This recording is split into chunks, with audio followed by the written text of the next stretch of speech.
Ceļi mūs ir vienojuši cauri laikā. Tie aizved mūs pie mīļajiem un tuvajiem, ļauj satikt sen neredzētus cilvēkus, iepazīt jaunas vietas un iespējas, kā arī atgriezties pie savām saknēm. Ceļi un transporta infrastruktūra Latvijā turpina attīstīties. Īpašu izaugsmi tā ir piedzīvojusi pēdējos 20 gados, kopš esam daļa no Eiropas Savienības. Raidījumu ciklā Izaugsmes ceļš mēs ielūkosimies, ko Latvija ir ieguvusi kā Eiropas Savienības dalībvalsts, lai mūsu pārvietošanās būtu ērtāka, drošāka un videi draudzīgāka. Mūsu stāsts sākas Rīgas lidostā, kur atrodamies šodien. Garas rindas uz pasu vai vīzu kontroli. To noteikti atceras ik viens, kurš aktīvi ceļoja 2000. gadu sākumā. Viens no galvenajiem ieguvumiem, ko ir izjutis gandrīz ik viens lidostas Rīga apmeklētājs, ir mūsu iespēja bez vīzām ceļot uz vēl 26 Schengenas zonas dalībvalstīm. 22 no tām ir Eiropas Savienības dalības valstis, bet vēl Schengenas zonā ietilpst Īslande, Norvēģija, Šveice un Lihtenšteina. Tāpat mēs vairs neesam ierobežoti ceļojumam atvēlētajā laikā. Pateicoties Eiropas dalībvalsts statusam, ik viens Latvijas iedzīvotājs var ceļot uz jebkuru Schengenas zonas dalībvalsti bez ierobežojuma laikā no 3 līdz 6 mēnešiem, atkarībā no katras dalībvalsts atšķirīgajiem noteikumiem. Tas ļauj mums katram padziļināt, iepazīt un izzināt citu valstu kultūru un vēsturi. Bagāžas sagatavošana katram ceļojumam ir svarīgs brīdis, lai bez stresa dotos uz drošības pārbaudi. Atļautie un neatļautie priekšmeti, atšķirīgi nosacījumi rokas un reģistrētajai bagāžai. Rīgas lidostā ir ieguldīts ievērojams darbs, lai katru ceļojumu padarītu vēl drošāk. Ar Eiropas Savienības kohēzijas fonda atbalstu Rīgas lidostā ir uzstādītas jaunākās paudzes sprākstvielu atklāšanas iekārtas gan rokas, gan reģistrētajai bagāžai. Ieguvumi – pārbaužu efektivitāte un katra ceļojuma un lidojuma drošība. Papildus bonus – ja tava bagāža tiek pārbaudīta jaunajā iekārtā, tev vairs nav no somas jāizņem nec šķidrumi, nec elektroiekārtas. Līdz Rīgas jaunā termināļa uzbūvēšanai jaunās sistēmas darbosies ātrās drošības pārbaudes līnijā, ģimenes līnijā un tranzīta zonā. Vai tava bagāža kādreiz ir aizkavējusies vai lidojums ticis atcelts? Pirms iestāšanās Eiropas Savienībā pasažieru tiesības šādā gadījumā bija atkarīgas no aviokompānijas, ar kuru pasažierus izvēlējās ceļot iekšējās politikas. Kopš iestāšanās Eiropas Savienībā visi pasažieri saņem palīdzību un kompensāciju atbilstoši Eiropas Savienības noteiktajiem regulējumiem. Respektīvi, ja ceļojums nenotiek kā plānots, visi pasažieri saņems palīdzību un konsultāciju neatkarīgi no biļetes cenas vai izvēlētā piegādātāja. Tagad tu vari saņemt kompensāciju arī tad, ja tavs lidojums tiek anulēts, atcelts vai kavējas ilgāk nekā 3 stundas. Bet noskaidrosim, kā paši pasažieri jūtas par šīm pēdējo 20 gadu izmaiņām. Ja skatāmies tik tālā pagātnē, tā bija cita iekšējā izjūta, kad tas ir kaut kas tāds, kas ir sarežģīts, ilgi un rūpīgi plānojams, kas ir saistīts ar dažādām formalitātēm, ar kā likums ar pasas nodošanu. Pēc tam tas ir pats ceļojums, kurā tevi no sākuma sagaida dažādas pārbaudes, sākot jau ar vīzām un beidzot ar ilgāku laiku jebkurā procedūrā un formalitātē. Tā kā tā sajūta, ka tu vari vienkārši ar dažu podziņu palīdzību iegādāties savu biļeti. Tā, protams, nebija pat nojaušama, ka tas varētu būt arī tā. Man šķiet, ka šodien lielākā atšķirība tā, ka ceļot ir tikpat viegli kā elpot. Tāpat kā iziet ārā, vai mēs vienojamies satikties parkā šeit Rīgā vai kādā citā pilsētā, tā ir kļuvusi par mūsu brīvības daļu. Un visu, kas mums ir apkārt, mēs ātri pieņemam, kā paši par sevi saprotam.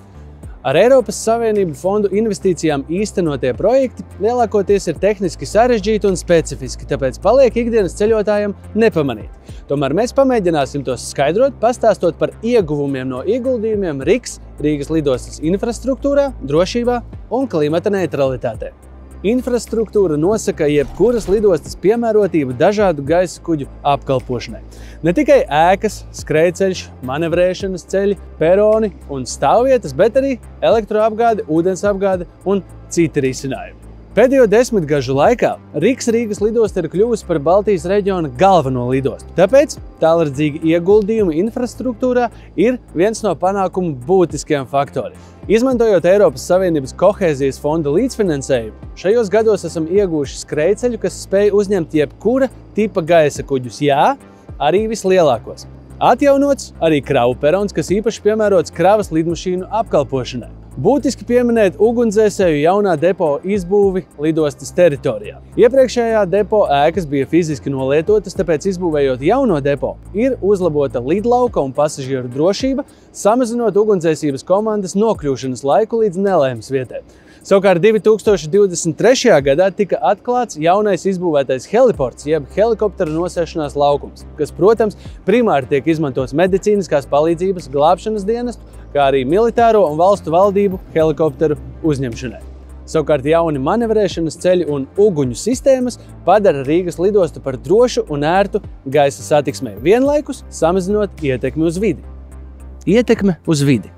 Saīsinot manevrēšanas ceļus, lidmašīnai ir nepieciešams mazāk laika un degvielas, lai dotos uz savu paredzēto stāvvietu vai nokļūtu uz skrejceļa. Arī šis darbs ir izdarīts par Eiropas Savienības fondu līdzekļiem, izbūvējot jaunu ātrās nobraukšanas ceļu vairāk nekā 12,000 kvadrātmetru platībā. Modernizētie manevrēšanas ceļi samazina atmosfērā nonākošo siltumnīcu gāzu apjomu par 700 tonnām gadā. Vienkāršāk izsakoties, tas ir tikpat daudz, cik 700 lidojumi no Parīzes uz Ņujorku.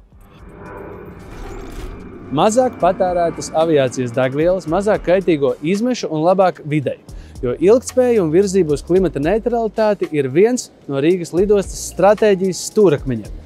Bet ko vēl Rīgas lidosta ir paveikusi, lai mazinātu savu ekoloģisko pēdu? Lūk, vēl viens piemērs. Rīgas lidostā ir izbūvēti 2 gaisa kuģu pret apledošanas apstrādes laukumi, jauna drenāžas un meliorācijas sistēma, kas ik gadu novērš aptuveni 300,000 litru pret apledošanas apstrādes reaģentu nonākšanu notekūdeņos.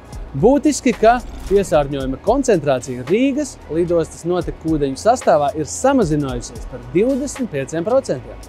Kopš 2010. gada ir izbūvēti jauni un rekonstruēti jau esošie lidlauka segumi, samazinot bojājumu iespējamību gaisa kuģiem un atvieglojot to pārvietošanos. Tāpat, pateicoties jaunajai skrejceļa uguņu sistēmai un manevrēšanas ceļu ass uguņiem, lidmašīnas var pacelties sliktas redzamības apstākļos, ievērojami samazinot laikapstākļu dēļ novirzīto vai atcelto reisu skaitu. Rīgas lidostā ir grandiozi nākotnes plāni un mērķis kļūt par nākotnes Ziemeļeiropas pilsētu vides un ceļošanas centru. Par pašpietiekamu galamērķi, uz kuru mēs dodamies ne tikai lai lidotu, bet lai attīstītu biznesu, atpūstos vai vienkārši labi pavadītu laiku. Latvijas dalība Eiropas Savienībā ir devusi jaunas attīstības un izaugsmes iespējas. Riks ir dinamiska lidosta ar lieliem nākotnes plāniem. Kļūt par Ziemeļeiropas ceļošanas centru, veidot tik vienam draudzīgu vidi, kur satiekas draugi, tuvinieki un biznesa partneri. Tam visam vajag vietu un jau pavisam drīz 2 lielākie attīstības projekti veidos Rīgas lidostu par pašpietiekamu galamērķi un iedvesmas avotu jauniem ceļojumiem, jaunām draudzībām un jaunām uzņēmējdarbības idejām. Jaunās termināļa ēkas būvniecība sāksies jau 2024. gada nogalē. Plaša un moderna pasažieru reģistrācijas zāle, drošības un robežu kontroles zona, veikali un kafejnīcas, bagāžas apstrādes komplekss, jauni piebraucamie ceļi un daudzstāvu autostāvvieta, kā arī savienojums ar Rail Baltica vilcienu staciju. Tas viss tiks būvēts izvēloties videi draudzīgus un ilgtspējīgus risinājumus gan izmantotajiem materiāliem, gan tālākai uzturēšanai. Otrs lielais attīstības projekts būs Riks Airport City. Jauna tipa pilsēta Rīgas lidostas pieguļošajā teritorijā 24 hektāru platībā. Viesnīcas un biroju telpas, konferenču zāles, vieta, kur iepirkties, atpūsties un vienkārši labi pavadīt laiku. Pilsēta, kurā viss, kas tev ikdienā nepieciešams, ir rokas stiepiena attālumā. Eiropas Savienības fondu finansējums ir devis nozīmīgu ieguldījumu lidostas tālākai attīstībai. Jaunais pasažieru termināls uzlabos ceļošanas pieredzi ikvienam pasažierim, tā skaitā ģimenēm ar maziem bērniem un cilvēkiem ar īpašām vajadzībām, radot ērtākus darba apstākļus arī darbiniekiem. Raugoties ceļotāja acīm, Latvijas 20 gadu Eiropas Savienībā mums ir devuši iespēju ceļot brīvi, droši un vidē draudzīgāk.